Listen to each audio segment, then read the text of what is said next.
ازيكم يا حبايبي؟ عاملين ايه؟ يا رب تكونوا بخير. انتوا مع قناتكم اسرار المطبخ مع سمسمة. النهارده هنقدم فيديو جديد، هنقدم مع بعض تزيين تورته القرنون.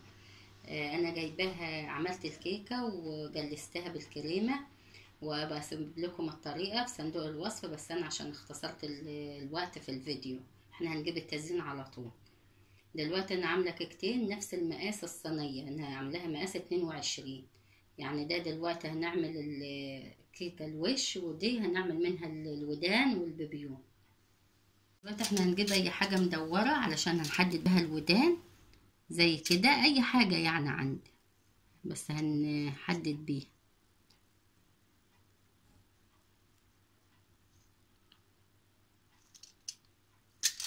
نعمل الناحيه التانية ونحاول نبقى الاتنين نخليهم قد بعض.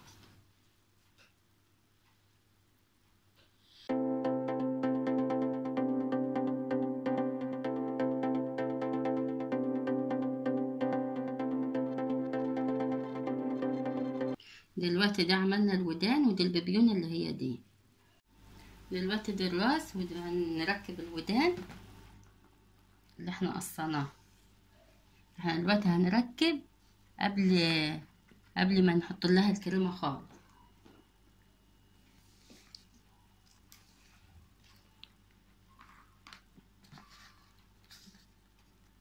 هو شكله مش باين دلوقتي، بس لما نظبط الكريمه شكله هيبان.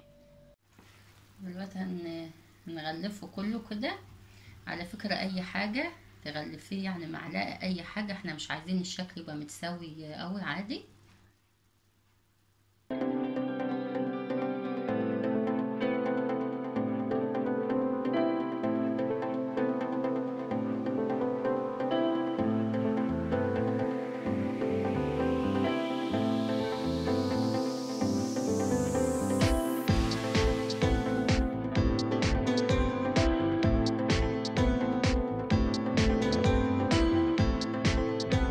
مش لازم يا حبايبي نسويها قوي، علشان احنا كده كده عايزين نعكشه كده يدينا الفروه بتاعت الارنب. يعني حاولوا ايه نعمله كده.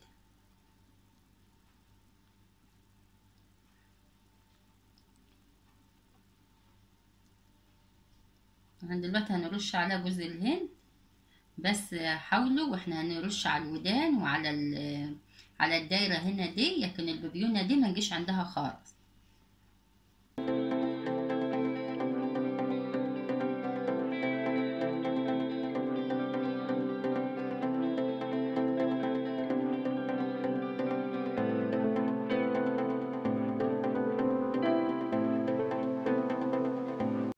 دلوقتي ده منظره بعد ما احنا غلفناها بجوز الهند، ما عدا البيبيونه قلنا ما نحطش عندها خالص. دلوقتي هناخد من الودن كده تجويف كده بسيط.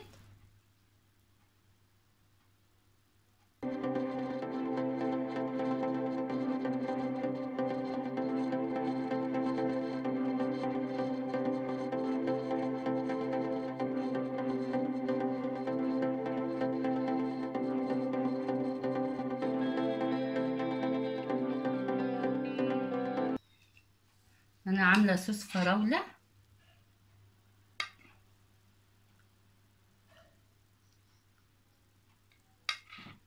على اساس الودان بيبقى لونها احمر.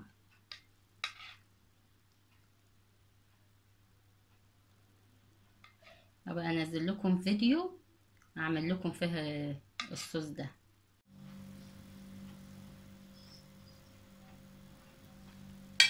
بالمنظر ده. دلوقتي هنعمل الاكسسوار للارنب، هنعمل له المناخير والعينين والاكسسوار بتاع البيبيون. دي عجينه سكر انا هعمل منها، ولو انتوا حابين تعملوا بشوكولاته برضو تبقى جميله. انا بعمل لكم برضو فيديو هنزل لكم فيه عجينه السكر.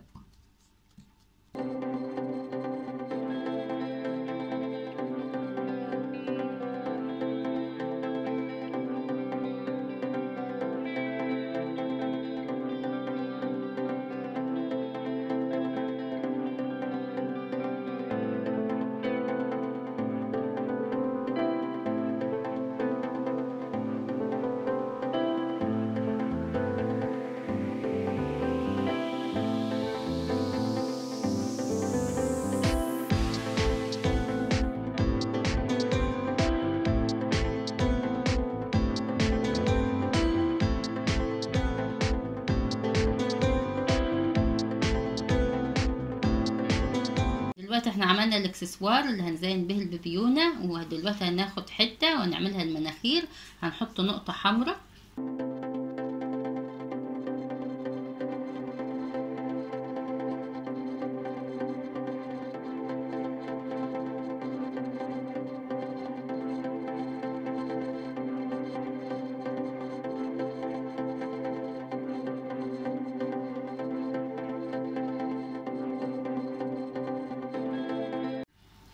كده، لوناها كده. المناخير بتبقى بالمنظر ده، هي متبقاش مدورة.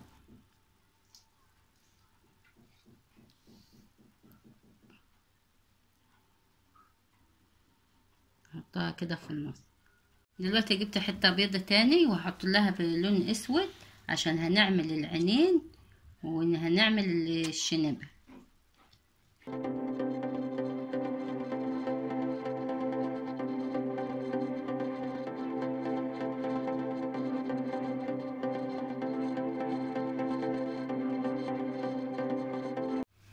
دلوقتي انا عملت العين، عملتها كده وعملت حتة بيضة هنحطها كده مع بعض، نفس يعني تبقى كده.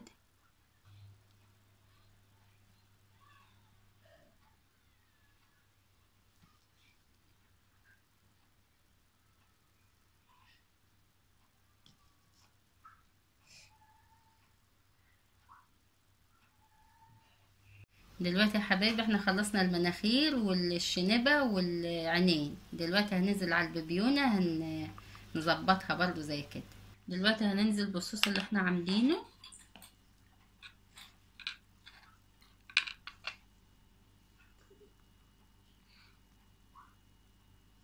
كده احنا حطينا الصوص،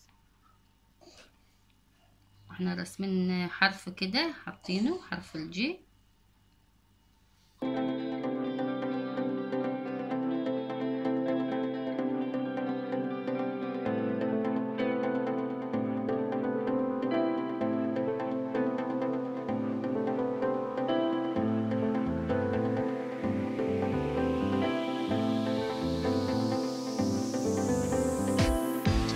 كده يا حبايبي احنا خلاص انتهينا من الارنب وتزيينه، وشكله جميل وخفيف على فكرة، طريقة سهلة خالص. واتمنى النهاردة اكون استفدتوا مني في التورته اللي احنا عملناها النهاردة، وعايزة اشوف تعليقاتكم واشوف رأيكم، وان شاء الله اشوفكم في فيديو جديد. اشوفكم بألف خير، مع السلامة.